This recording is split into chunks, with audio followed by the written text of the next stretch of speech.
what kind of energy is thought, is your next question. What kind of energy is in thought? Again, I think it's that subtle energy. I think that it's the things that bind that bind the particles together. I think it's the string theory. There's things I read about in quantum physics where I forget what the experiment is called, the observation conundrum or something, where when you observe a particle, the act of observing a particle converts it from particle to wave or wave to particle. That it's through the observation of that, which how does that physically tie in? It doesn't make sense, does it? It does to me. It makes sense because I think that there's these subtle energies down at that level that are. And what about the other? I don't know if it's proven or a theory or what, but where you do one thing to this one particle here, and the sister to that particle across the universe will experience the same thing. I think that that's in those subtle energies. I think that's I haven't heard anything to confirm this. This is just my own conclusion that I've come to, is I think there is something that operates faster than the speed of light, and I think maybe that's consciousness, that's thought, and that I think that we will find our way to other dimensions or other places in the universe, not through harnessing of fossil fuels or nuclear fills or explosive dynamic energies, but I think that we're going to find that there's these subtle energies that we can tap into, and I don't know how that's going to come about, but I think that we're going to find that it is related somehow to consciousness and thought, maybe. I don't know. This is just, like I said, I've got no proof for any of this. This is just the conclusions I've come to after 48 years of being an atheist with a closed mind, to going through something not terribly traumatic in my life, but I had a situation in my life occur where I really needed to look at myself and get clear with who I was. And once I did that with an open mind, things just kind of fell into place. And some of the science stuff that I had learned through my life kind of went, well, that fits. I saw this connection where spirituality wasn't separate and didn't argue with science. I found this thing where the two of them fit for me, and realized that there is great value in spiritual living in a scientific world. I think that we've lost it. I think that capitalism has really damaged our ability to use technology wisely, I guess is a way of saying it. Yeah, I know I ramble. The next part of your thing, I was I'm not real clear with what you'd written. I'd like a video response back from you if you didn't mind. It says, the view of only I am right is justified with the caveat with given the available evidence. Yeah, I think I understand that, and I agree that we can all. I don't think that there's I am right is.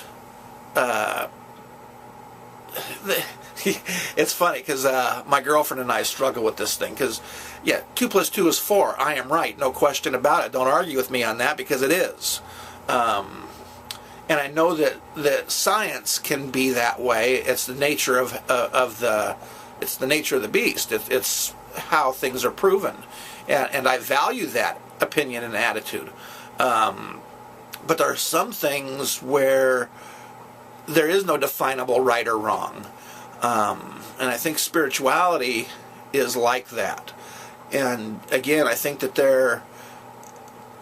because it's a perception thing, I think that we will find a place where that works in science, where science will understand that in some respects there is no definitive answer. It's more of a spiritual answer, if you will. Like I said, I'm not sure that was even a question, but that's my comment on that line. Then the last thing you wrote is the thing I was most uncertain of what you meant by it. And you said, and compared with the lack of alternate rational explanation, I am not imposing my worldviews if I dismiss a woolly argument against gravity. I read that several times, and like I said before, I'm not the most intelligent man on the planet, and some things go over my head. And I really tried to understand what you meant by that, and I understand what a woolly argument against gravity is, and I understand about not imposing your worldviews, but I don't know how those. If I am not imposing my worldviews, I am not imposing my worldviews if I dismiss a woolly argument against gravity.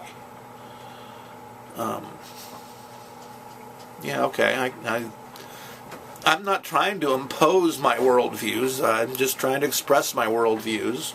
And I'm always open to intelligent argument or debate on the subject. I'm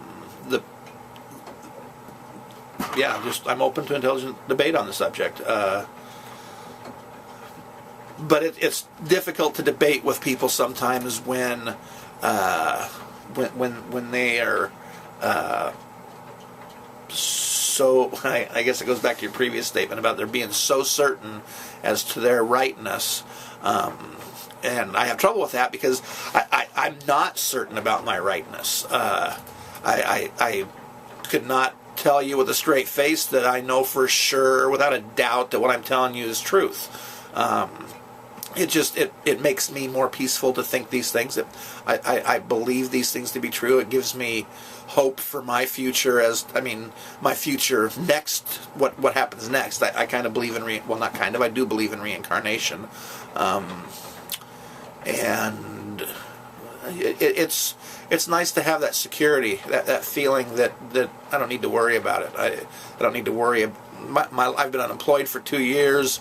I live on a small boat, and I'm just so happy. I don't need money or things